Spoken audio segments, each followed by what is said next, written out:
この番組はご覧のスポンサーの提供でお送りします。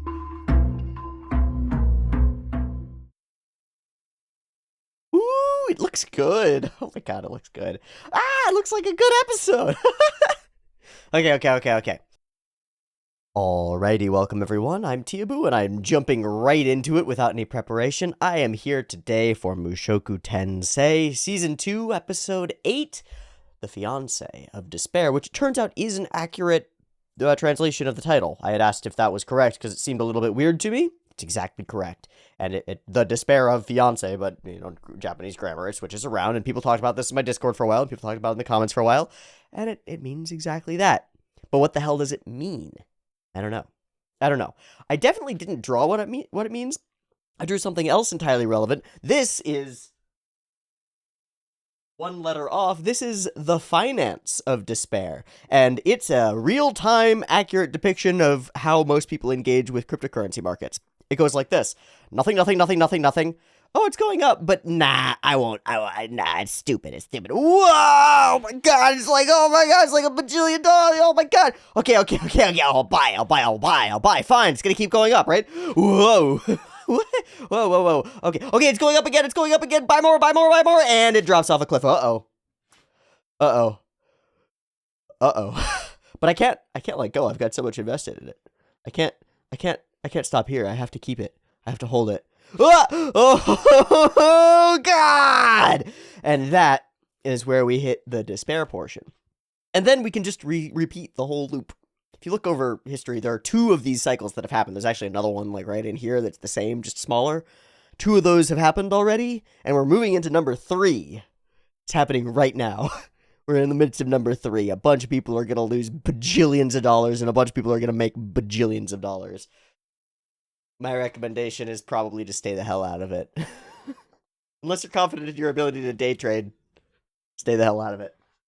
Or invest very carefully. Either way, I had fun with that. The finance of despair. It's also, I said cryptocurrency, but you could just take that and be like, this is the DJI, this is the NASDAQ, this is just stocks, this is just finance. It's desperate, and we're in a bad way right now. I mean, man. Oh, okay. Let's not talk about current real-world economy shit when we have other world interesting shit to talk about. Last time on Mushoku Tensei, Rudy's got very mad about his Roxy figurine being broken despite his relatively easy ability to fix it, and decided to get some serious vengeance on Rinya and Pursena. The serious vengeance involved humiliating them by locking them in his room and groping them a little bit. Although the groping thing was more to determine whether they had an effect on him, and they seemed very insulted by it. There's not much justifying Rudy's behavior in the last episode. It's pretty wrong in most ways, I think, and I think we are all pretty clear about that. And while titillating, also pretty obviously wrong. Right?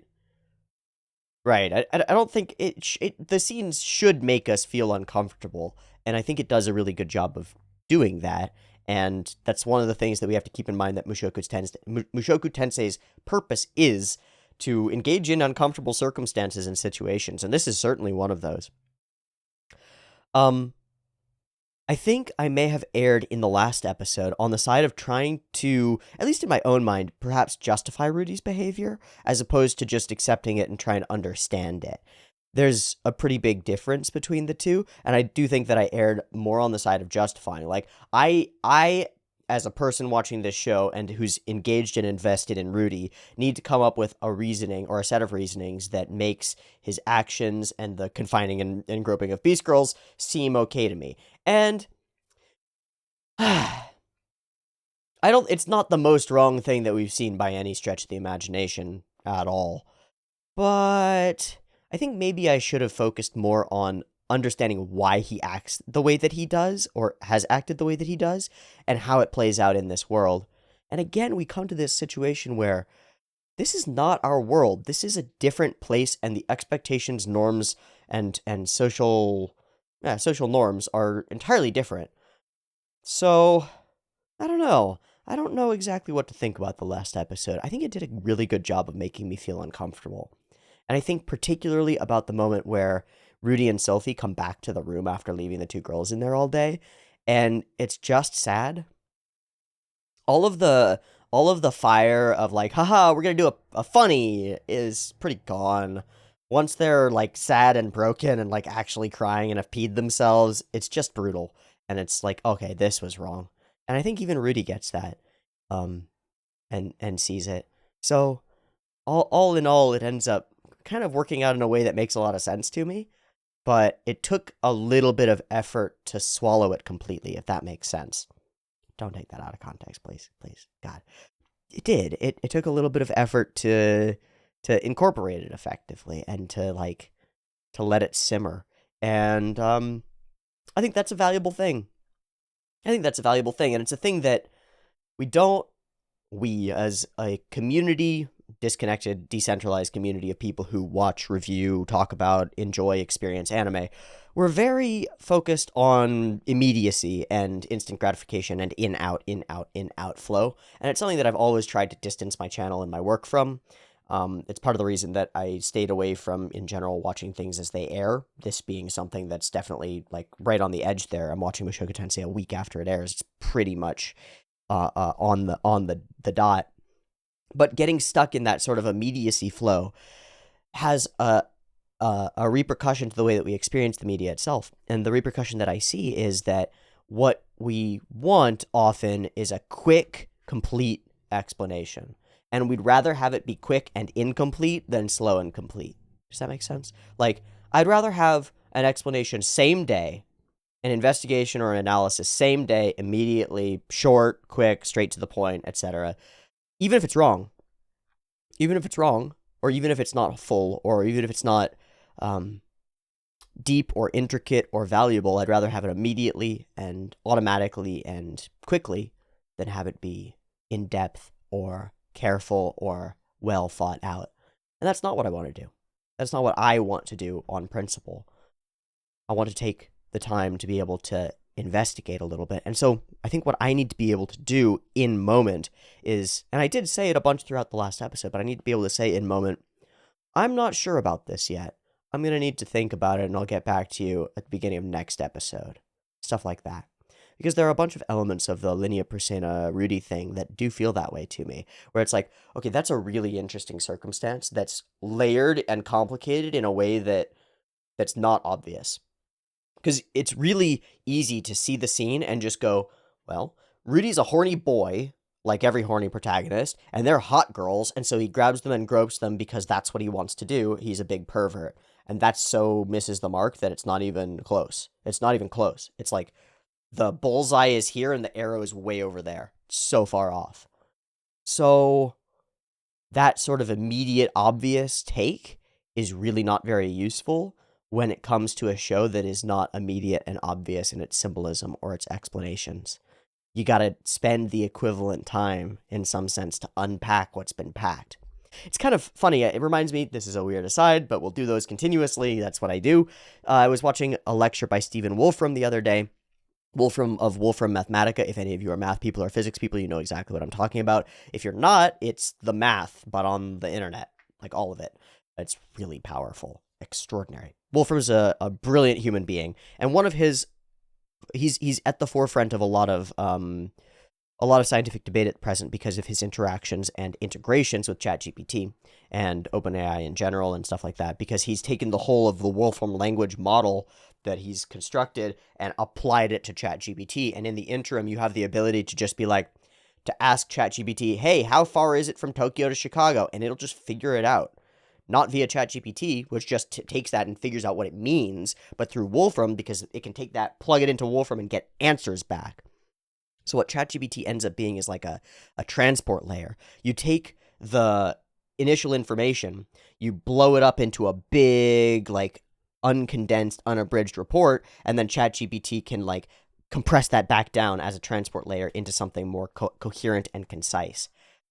We, as reviewers and stuff, try to skip that intermediate step of blowing it up and really thinking it through and explaining it as we're trying to take ideas from the screen, or as I'm trying to take ideas from the screen from the author, incorporate them, turn them into word salad, and then express them and convey them effectively.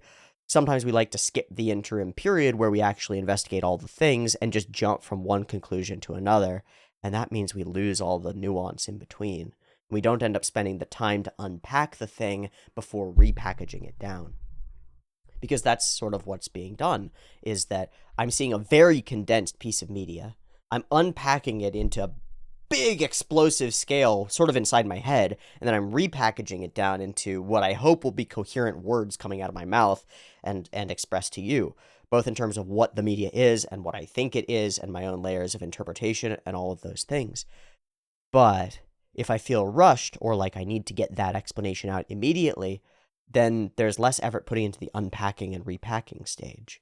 And that period can be really valuable. And over the past week, it feels like the sequence of Linnea and Persena and Rudy has unpacked and repacked for me a little bit, and I understand it differently than I did when I first saw it. All of this to say that, man, we all suck at watching anime. Man, we all suck at this. We all suck at this thing that we think we're really good at. Like, you know, you probably think you're pretty good at watching anime. I do. I think I'm pretty good at it. It's easy, right? You just watch it. It does it to you. You don't have to do anything. You don't have to engage or be active. It's not like reading. Well, it is actually like reading if you're reading it in English, but it's not like reading where you have to actively incorporate the page, or like engage with it and sort of turn your voice into every word. You become one with the scene when you're reading. In anime, you can just wash over you, and it's so easy. It's zero effort. But are you really watching it? Are you really experiencing it, understanding it? If you do that, I don't think so. I think you're missing something. I think I'm missing something if I do that. Okay, so this has turned into a weird diatribe about the actual nature of reactions and communications and conveyance, which is something that I'm deeply interested in, so that's good. What does that have to do with this coming episode? Nothing. Nothing at all. Nada. What is this episode? The Fiancé of Despair. Where have we heard of fiancés before? Princess Ariel.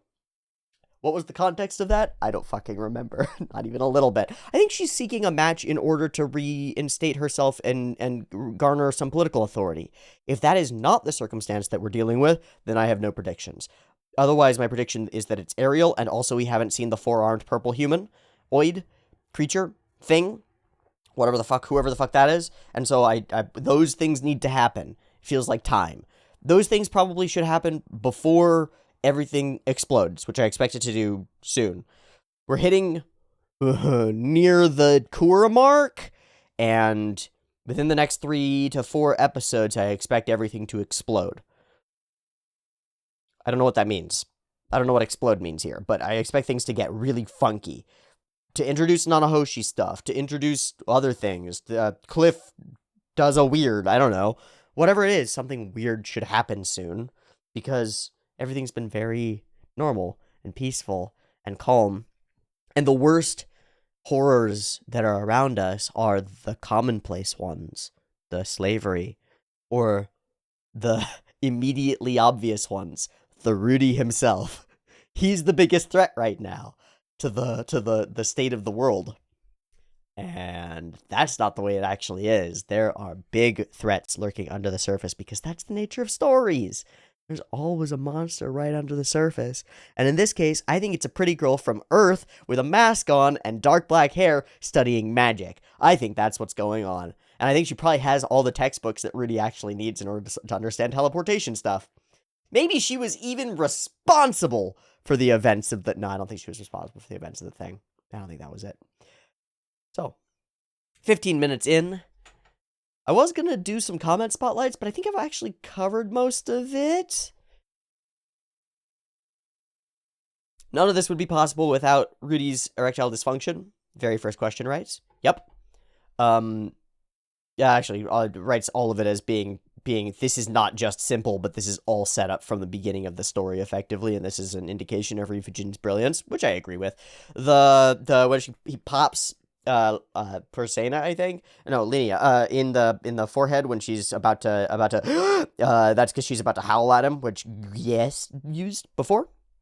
So a very know your enemy type of moment. And there are a bunch of other things. Okay. We'll leave those be.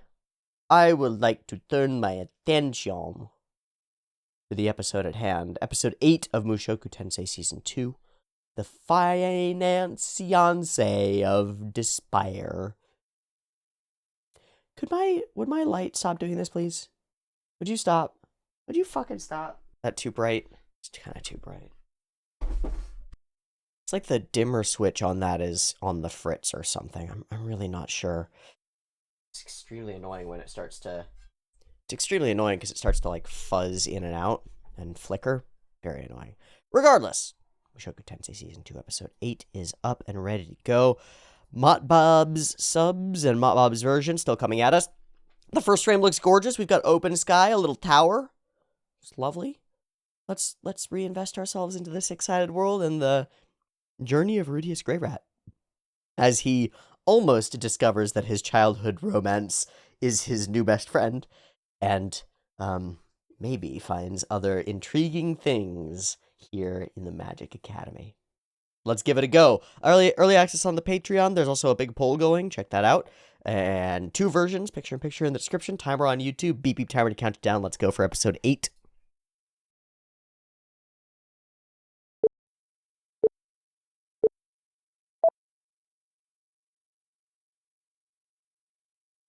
Oh, hi!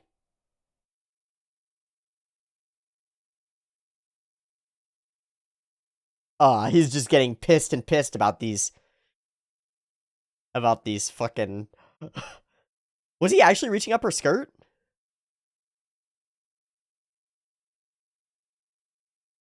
Is he wishing that he could bang them? Because they seem down. I don't know.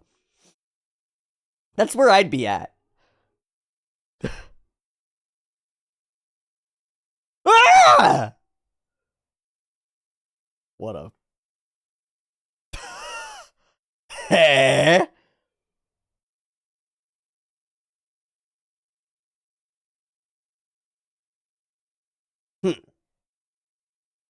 Okay, Cliff. I'm a genius. I'm a genius. Stop it. Stop fucking with me. I'm such a genius. Ooh, that's very pretty. Are we focused on Cliff? So how are you going to run into a bodacious babe? Oh, like that. Like that, maybe. Is she hunting? Rapunzel. Oh my god. Elinalise. Really? Really? Just like that? Wow, okay. Hey, maybe he'll calm the fuck down and stop being such an ass. To be clear, I've been expecting this to happen. Someone slightly spoilery commented in the OP, Cliff looking up into the distance, Elinalise looking up into the distance, and that sort of indicated it to me. So I'm just being totally transparent about that. I wish that they hadn't commented that, but okay. Holy shit! This is gonna be a side... Wait, are they gonna get engaged?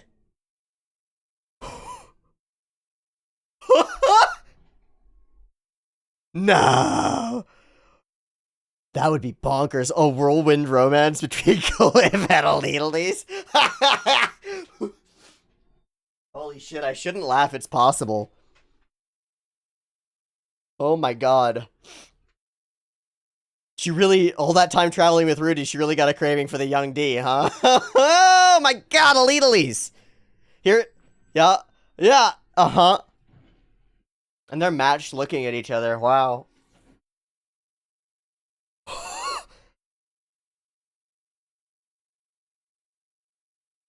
Did not expect this to be the meaning of the thing. Kind of hope that it's not the meaning of the thing. I hope that it's even weirder. I hope that it's even weirder. Accepting what has happened and praying for what's to come. These look gorgeous. I love this sunset hue. Golden hour style thing. Oh, who are they beating?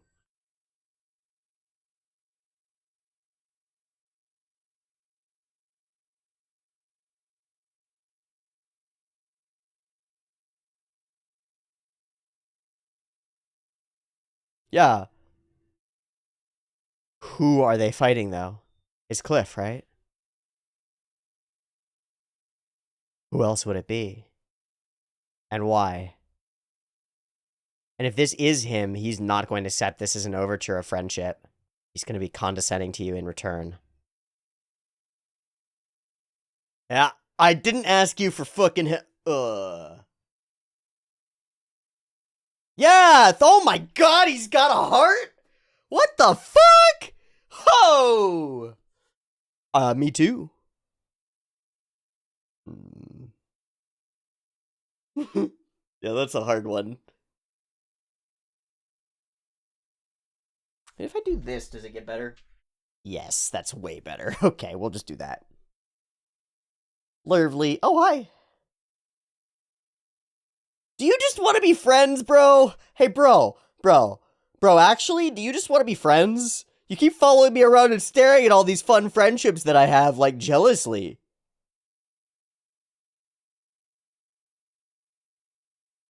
Darkness. Hey, about that elf girl.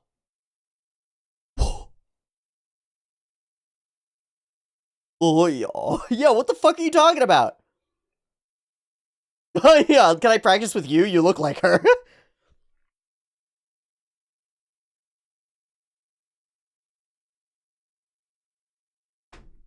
Are you sure about that? Mashika! Yeah, I know who she is, dude. I know her much...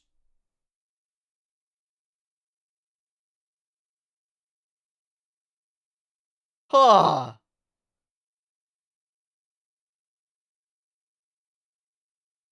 Do you know about the issues? Oh, which she will. Which she will. Which is true. But it's true. Yeah! I need your help. Oh my god! What the fuck?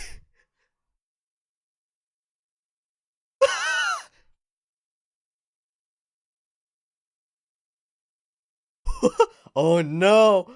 Oh no, no. Yeah, for a friend, bro. For a friend.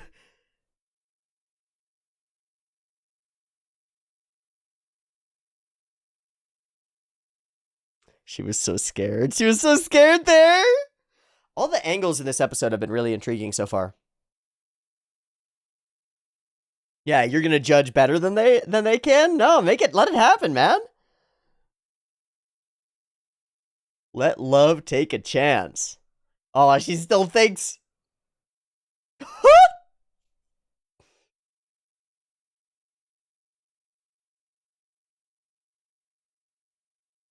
It's not yours to decide. Really? Do you?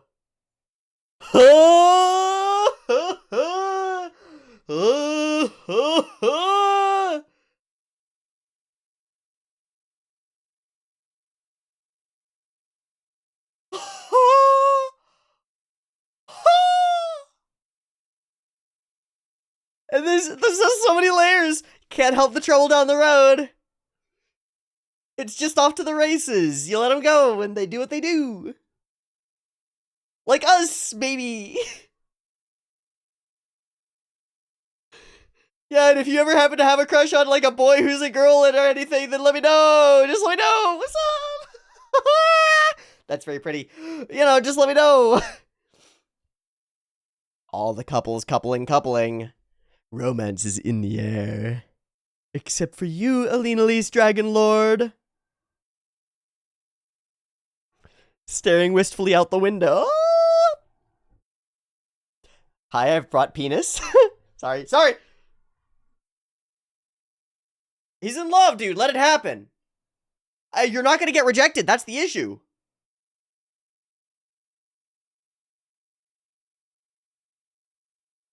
Get it on. Let's get it on.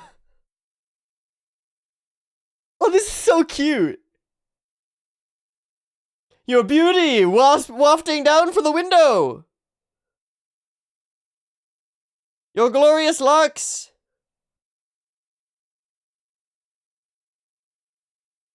Oh, this is actually really cute. She has the full blink to think that through. Hey, what the fuck? Hey, what? What? I usually have to force this. You know what's up here. You know the deal. You know I'd kill. You know I'd kill for this shit. Dude, he wants this.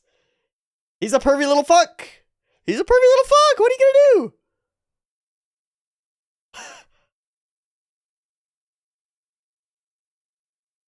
She just doesn't want them to fall in love with her.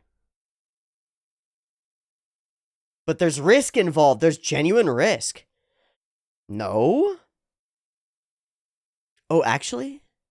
Well, maybe he'll be down for Polly. You can negotiate this. Dude, he asked me. I don't care. He's just watching this whole convo. She's not gonna be able to, man. Are you telling him to leave? They're gonna fuck in this classroom. They are gonna... You have no idea, buddy. I don't feel bad for him at all. Are you joking? He's gonna be happy. T-minus 0 seconds. The clothes are off. They're off.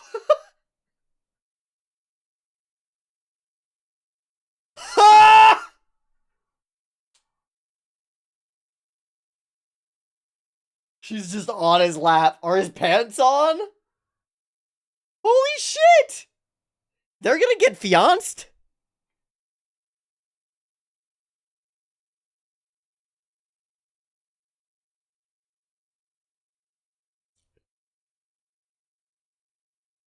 I mean, that won't work out.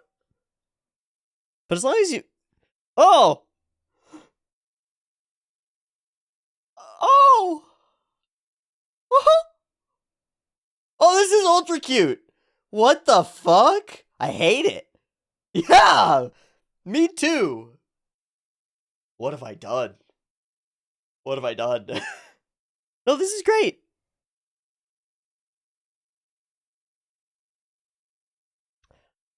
Oh, I know it. Don't I know it, buddy? Vero oui. Butterbeer. Hogwarts. Oh, shit. Hippies.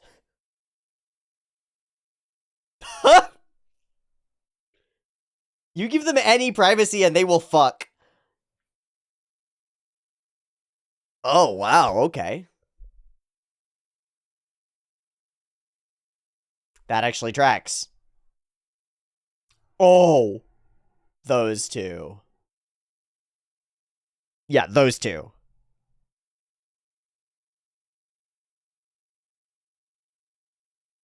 They have to fight over and over and over.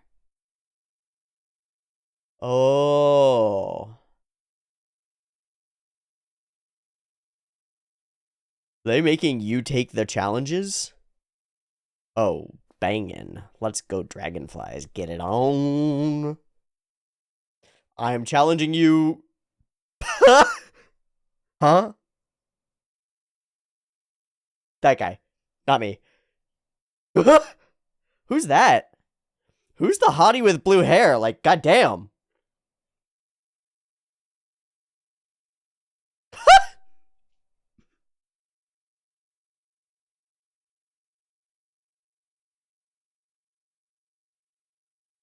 Oops.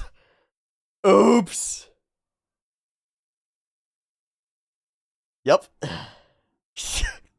Whoa, whoa, whoa. There's a field, bro. Who's blue? Who's hot blue girl? Who are you? She's so attractive.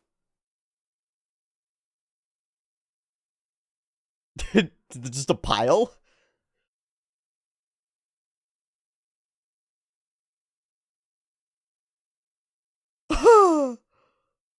Yeah.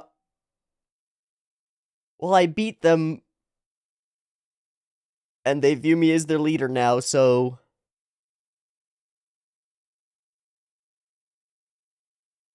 Does she have 4 arms? Does she have 4 arms? Or is it the blue-haired one? Dude. Thwack! Thwack, thwack, thwack! Aww! You dingus!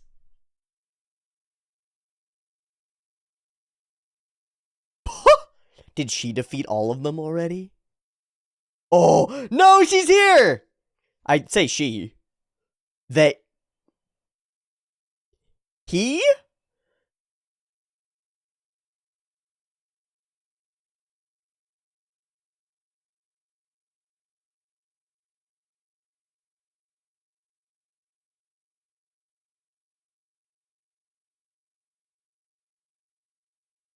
He sees it! This is a demon. He sees the eye. My fiance? This is the fiance of despair.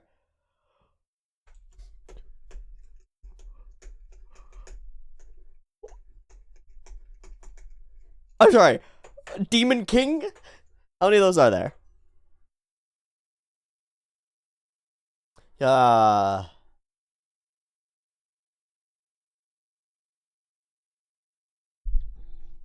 I'm chilling, man. I'm either gonna win this or you're gonna pummel me into dust.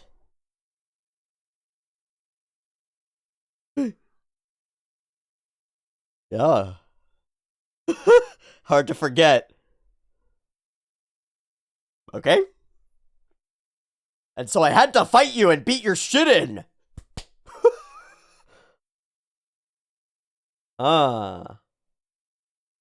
Nice and modest. Let's hang out. Honestly, reminds me of Alexander. More marvelous than Laplace.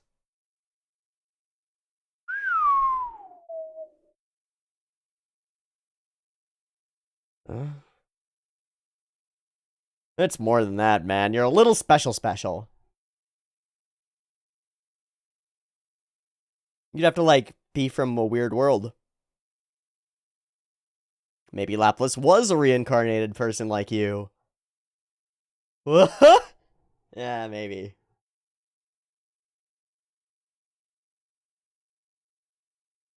Huh, yeah, express that effectively so you don't get fucking destroyed this time.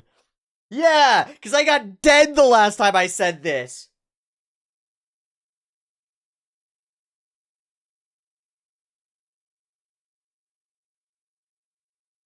No.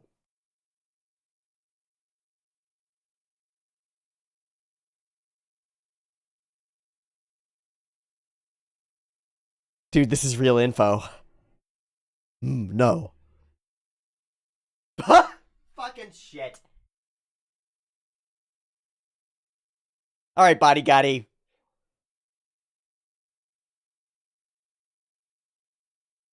He really is Alexander from Fate. He just is.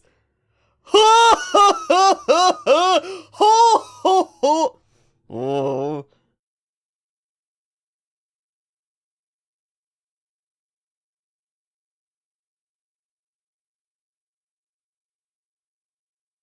Thanks for the stick. Now I'm gonna die. Oh god. Oh, Jesus. Dude. This is gonna be cool. Body! Please don't kill me. Please don't kill me.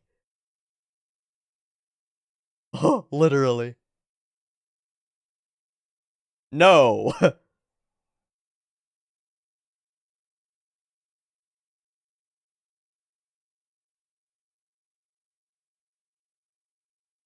I've lost before, and I don't know how strong you are.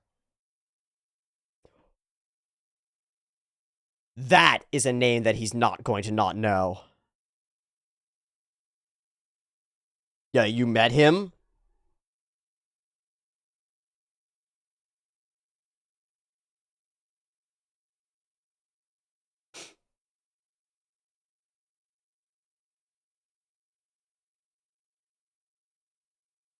If it doesn't work, I win?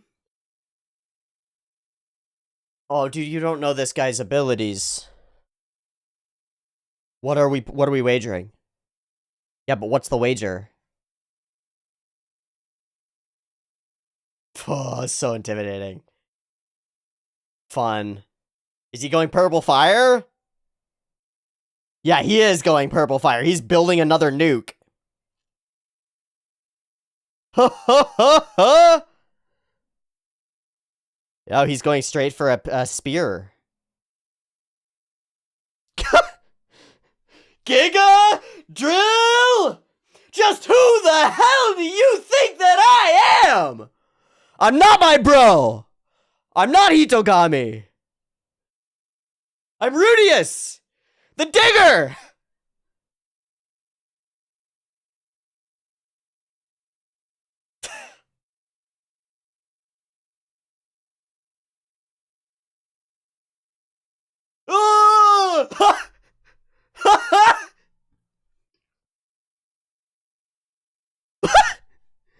Ow!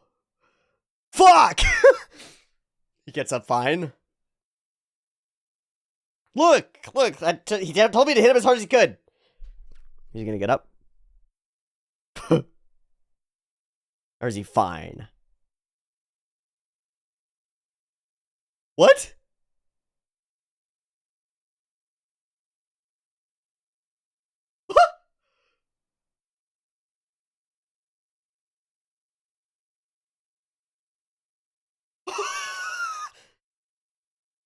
What?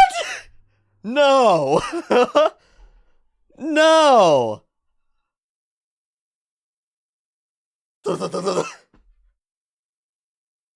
uh.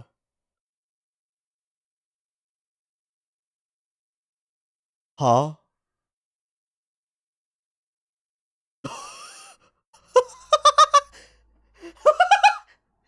Dude, head off. Head off. I don't know, man. My brain's been rattled a few times. I don't think I'm ever gonna be the same again. Holy shit, what an episode. Oh, we're back in the room. Aww, it's very cute. And do we hear them banging from the other room? No. Ah. Ah. Pop, hi, Mr. Rudy, I'm here in your room. A snowy landscape? Whoa. Time skip. Or this is same time, close to it.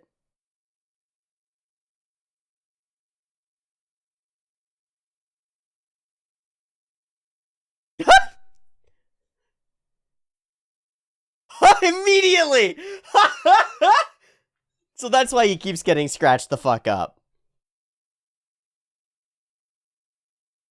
I've joined your school! Oh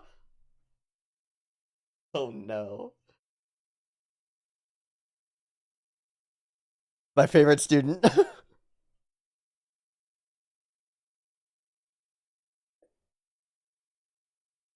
He's not a teacher, right? He was standing in teacher spot. He's not a teacher, right? This was so much fun. This is so much fun. Honestly, a bit of a mirror to the first Kishirika episode, where it's just like a whirlwind of insanity. Oh. Even like goofy sex stuff happening in the same episode, or romance stuff. Yeah, it fits really well. This was very fun. I did not expect to have this much fun with the episode. What a blast.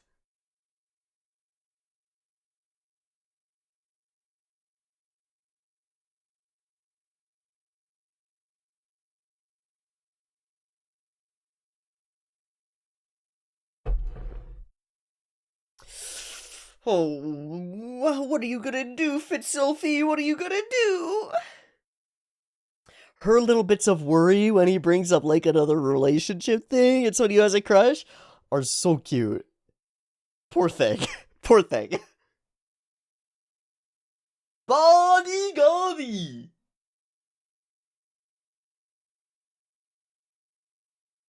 I want to know his voice actor. If he's Alexander from Fate, I'm gonna lose my shit.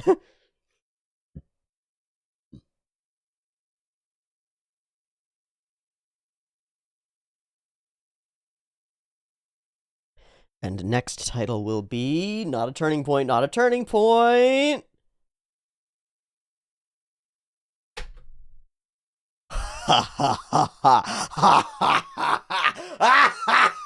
Nanahoshi, we're coming for you. Good though. There's really only one thing that can mean, right? There's only one thing. It means we're going to be watching Swan Lake. No. It means Nanahoshi, baby. It means Nanahoshi, baby. Holy tits. And not Lineas. Oh my god. Starting off, I want to find out who the voice actor is for Badigadi, because he's great.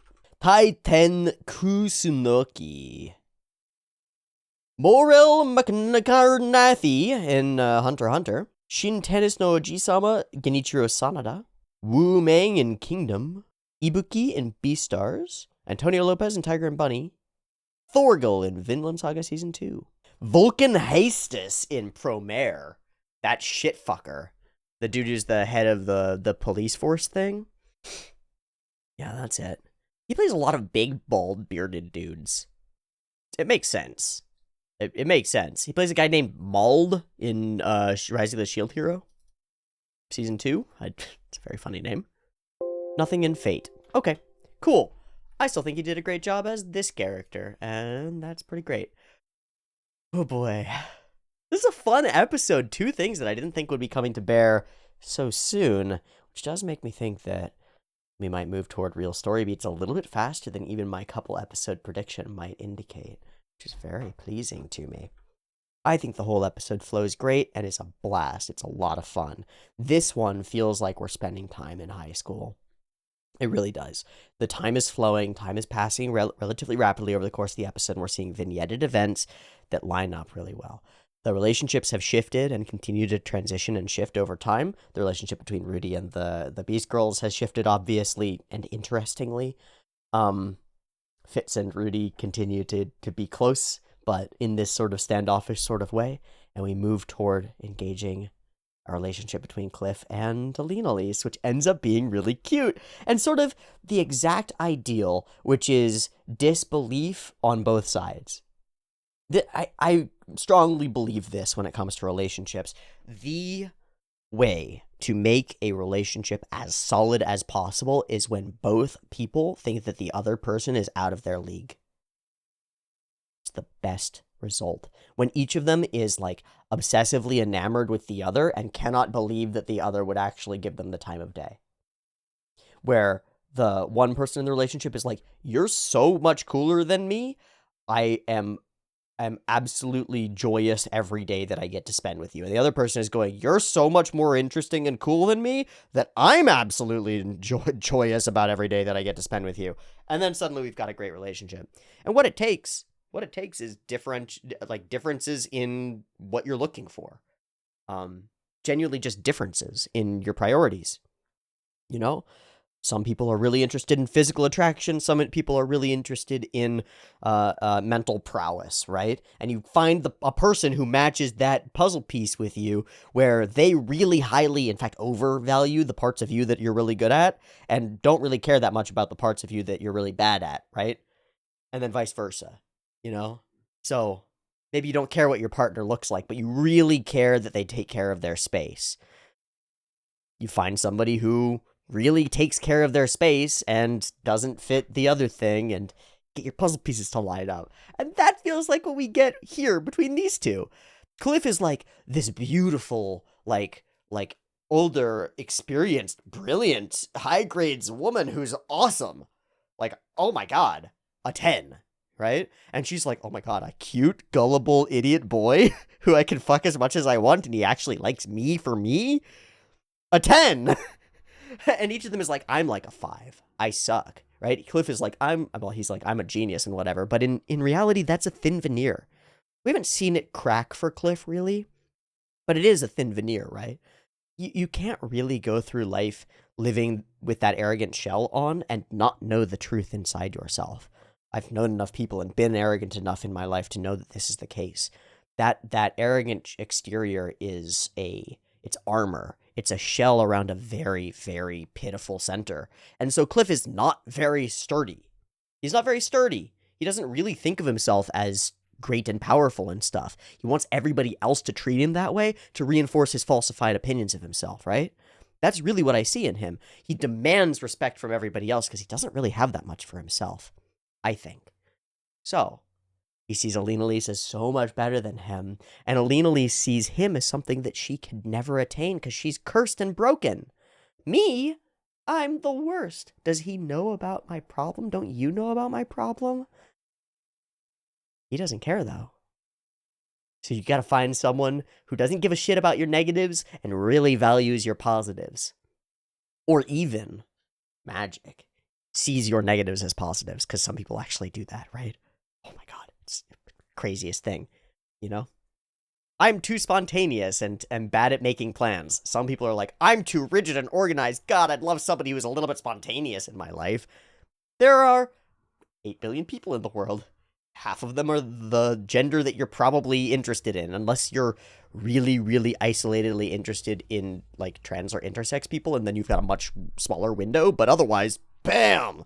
There are a lot of people out there. I'm sure that you can find, you know, a couple hundred that, in some way, to some extent, line up with your proclivities, and you line up with theirs. It would be shocking to think otherwise. Don't give up hope. Don't give up hope. But also, you're never going to find them inside your room. Your future romance is not in your room. And the chances that you sitting at your windowsill will entice a beautiful romantic partnership are zero. You're not Elinalise. This isn't a romance narrative. Go out there into the world and meet people. It's really important. Go meet people. Go walk around. Still, I think it ends up playing out really cutely. And it's one of those things where we see Cliff for all his flaws. Like, I really don't like him very much. I think he sucks. But I see exactly why Elinalise would be really into him. And it's perfect. It's perfect. It's one of those situations where I'm sure you've got people in your life like this, where you see their relationship and you go, I have no idea how the fuck that works. I have no idea. I wouldn't be able to stand being with either of these people for a month, even in moderate proximity. Could not do it, but together somehow they equal each other out. It's weird. Yeah, it's weird. It's like people are actually bound by the same laws as subatomic particles. That's really what it feels like to me, is like there are positive and negative charges, and they're really, really destructive on their own, but you put them together and they become stable. I see this all the time. Super calm person, super freaked out person. Either one of them, the calm person would be too calm and complacent. The super freaked out person would be too freaked out and all over the place. Together, they hit some sort of happy medium and manage stability. Happens all the time. So, people are weird. People are weird, and you can really model them like their physics equations, I think. Super strange. Cliff is definitely one charge, and Elinalise is definitely another charge. So, I'm interested in this. Is Rudy, he is actively trying continuously to feel her up. I don't quite get it. Where is that coming from? Because we don't engage with this very much. It's just on the side. Is this just that he thinks that he still wants to? Or is this that, regardless of the physical aspect not working, he's still mentally wired to be a sexual entity? I think that's what it is. But mostly it's just to piss Cliff off. Just another starving wolf. And the play is pretty fun, and he gives this really sort of sad look because it's not working, obviously. Again, it hits this beat of like, the dream. The sexy girl in school will let you do whatever you want to her. And you can't. And you can't. Rough. And he finally turns around and bam! Man, all the little shots of everything that she is showing off are a lot. Always. Oh, so sorry. Sorry for interrupting your studies, and he's so pissed. I really gotta just say, there are 3 or 4 scenes that are in this color palette in the episode, and they're gorgeous. They're just lovely. It's golden hour with even a little bit more red to the tone. And it just looks so nice. It looks so nice. It immediately soaks me into the aesthetic of the world and into the time and the place and the soothing afternoon, evening glow. It's just like what we had last episode with the morning light on Sylphie.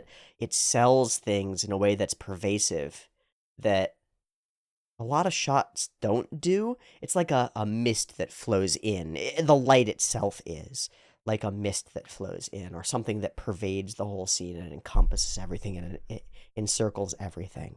It's like a smell to everything, or a feel to everything, or a vibration in the air. But it's just the light, it's just the color. And it presents that emotional state. That's conveyance. That's conveyance. Creates a different tone in the scene because of the visual aspect of the scene. And up he looks, and like Romeo to Juliet, but soft, what light through yonder window breaks, and she waves a little bit. Oh, my love. He's enamored and entranced in an instant. And then we have our other plot.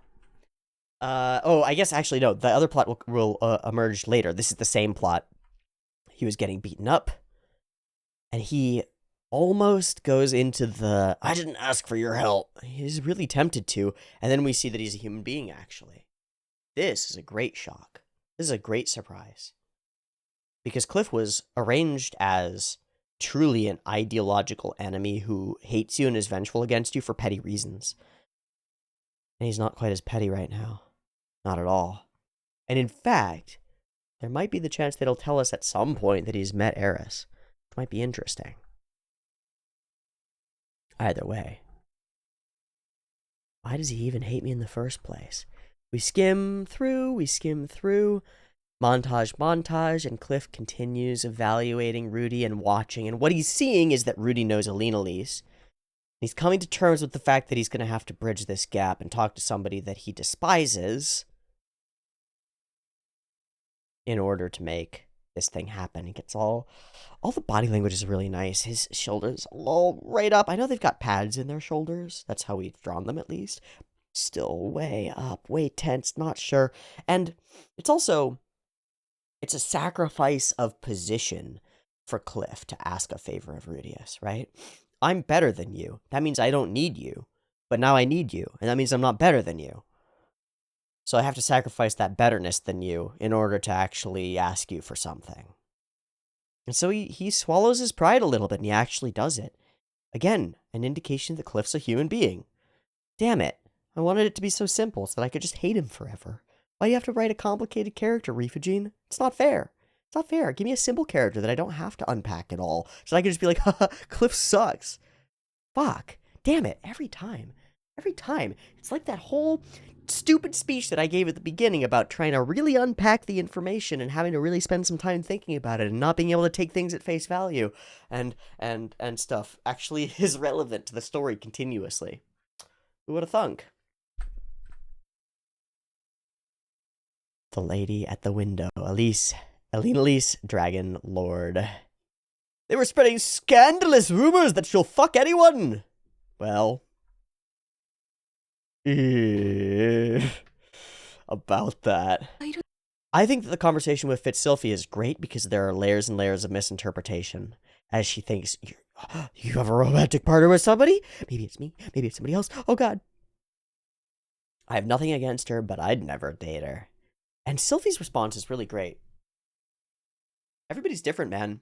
Just because you don't see her that way doesn't mean he won't. And in fact, just because you can't understand how this might work out doesn't mean that they won't. You know what? You get this circumstance. It's a proximity thing in a lot of ways. You get this circumstance when you have somebody who, like a childhood friend, right? Long-term childhood friend. That childhood friend starts dating somebody else. And it's like, what? They're not a sexual object or an entity at all. They're like a sister or something. That's so weird. And Rudy, who's traveled with Elinalise and been assaulted by Elinalise and all these things, it's like, whoa, weird. And that's magic. That's magic because that's what makes parts of our society work. The fact that you don't see the appeal in every other person is what allows relationships to happen. And what prevents bad ones from happening. Because no, Rudy and Elinalise wouldn't work. Even if he was functional. But that doesn't mean that she and Cliff won't. They're different people. So don't judge for others what you think would be good for you. You know? It's not necessarily the case that what you think would be good for you would be good for you, or that what would be good for you would be good for anyone else. Because I think Elinalise and Cliff would be good for each other, weirdly. Sylphie saying, I like someone myself. Aww.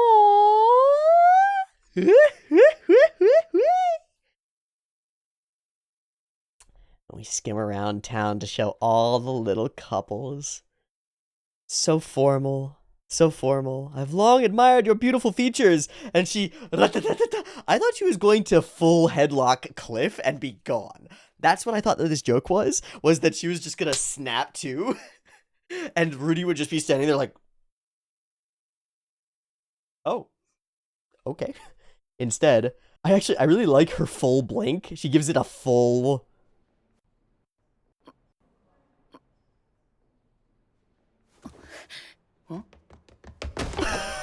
Excuse me, how much? How much? And it's not, you're trying to exploit me. It's, I'll pay. I'll pay. Name your price. Name your price. A cute boy. Yes. So goofy. Now that's low. No, it isn't. Yeah, right? You know what's going on. You should be ashamed. Look, no, he wants this.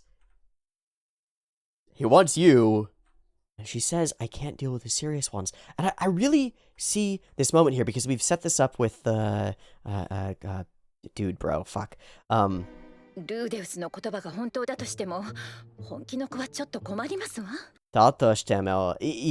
so, I can't deal with the ones who are real about it, like Honky. I can't deal with the ones who are real about it. So, is the nature of her curse that it has to be a different guy? I didn't understand that. I wasn't entirely clear. If it is that, then that is tough. But I thought it was just that she needs dick. Period.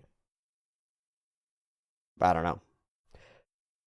Either way, she needs to investigate ethically non-monogamous relationships and polyamory. Because it's a good idea. And she should just have a reverse harem. I'm sure there are plenty of horny boys in school. Especially like a bunch of defeated beast dudes who would love it. I hope for both of their sake that her curse is just that she needs the D. Because then I think Cliff's is happy and willing. And young and probably physically capable. So good for them. She checks all the boxes. Standoff, standoff, standoff. I really like this moment. I figured that she'd say that she had an in-book just in case and whisk him away. This really does indicate something about Elinalise's character because I've treated her, as if she is a go and get it no matter what sort of girl. And the truth is she's a little bit nervous. She's making sure that this is okay. Like, this is a big boon for her, but she's not jumping on it in immediacy the way that we might expect because she's not really that. She really is dealing with the curse. I can't stick to just one partner, she says. You don't mind?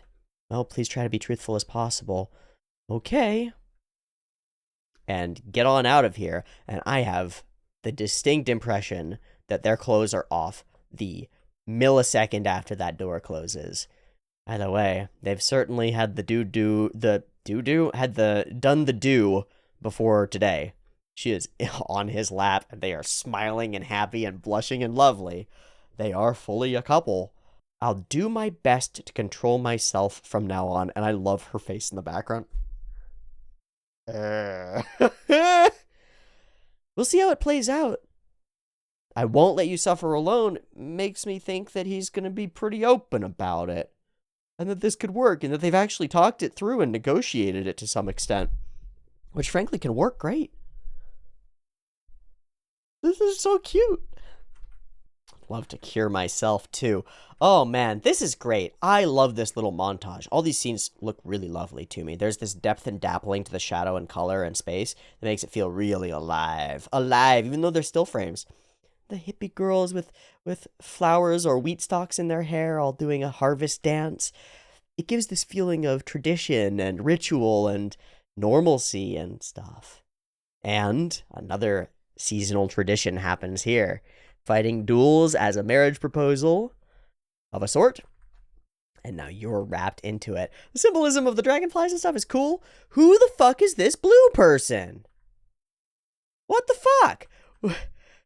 This blue person is here for a purpose, like Rudy, or something, and keeps getting interrupted, or something. I really don't know. And so we just leave it be. And they're just still standing there watching. I don't know. There's one girl out there, and it's her, right? That has to be her. It's certainly not Badigadi. And we return and come out to find Badigadi himself here. He immediately notices the demon eye of foresight. Has heard of you from my own fiancée. Her Majesty Kishirika is back in the story. And she said some great things about you. And we get to sit down for a second and ask about them. No information about Hitogami to be grabbed. Plenty of information about Laplas and your mana. Unclear. Unclear regarding Orsted. And he stops the moment that you say Dragon God. But he doesn't comment on it. He just uses that as the proposal for an attack. Somehow getting attacked by Rudy's giant amazing spell, which is fucking awesome Giga Drill Break style, pops his arms off, makes him small, and then he regenerates by reincorporating the arms like Samson and the beard or the hair or whatever. What the fuck? I have no idea. Badigadi weird. Very good friend to have, it seems. Like, sometimes you need a barbarian, and we found one. We have a fighter in Elinalise, right? Fencer, sort of. Okay, we've got two wizards in Rudy and Sylphie. Rudy being mostly choosing to be a support mage, and Sylphie being seemingly more almost like a battle mage style type of person. Super dope. Rudy, of course, being able to handle himself in direct combat or attacks or whatever, but he likes to do the Doronuma stuff, the support mage thing. Yeah, a beefcake would be really good. I thought it would be Dwarfy Boy from the Roxy Squad. Might still end up being Dwarfy Boy from the Roxy Squad, but Big Badigadi seems like a body to put in between you and enemies. I'll probably never see him again, and there he is. Takes every opportunity to grope the girls. Little odd. But again, okay? But a little odd. Especially that he doesn't get anything from it. And your laughing lad is here. Is he standing as though he's a teacher? Because he seems like he's standing as though he's a teacher. I don't think he's a teacher. I think he's a student. But maybe he's a teacher now. Either way, Demon King Badigadi has entered the scene, and I'm happy. Badigadi, Badigadi, Badigadi, Badi, Adi, Adi, Yadi, Yadi. Oh, okay. Cool episode. Interesting developments. Romance. Fighting. Cool character. Happy glue. The most compelling, most intricate, most interesting, most deep, most fraught, most consequential episode? No. That's okay. We're doing the high school thing, and it's going great. And we're continuing to pass time. And we're developing all these relationships. And someday, something interesting is going to shake everything here up.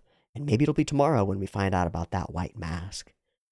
After all, if she is here and Rudy sees her, he's going to know. Because he is not going to forget the scenes of the man who almost killed him and the girl who was with him who whispered in his ear, and then suddenly he wasn't dead anymore.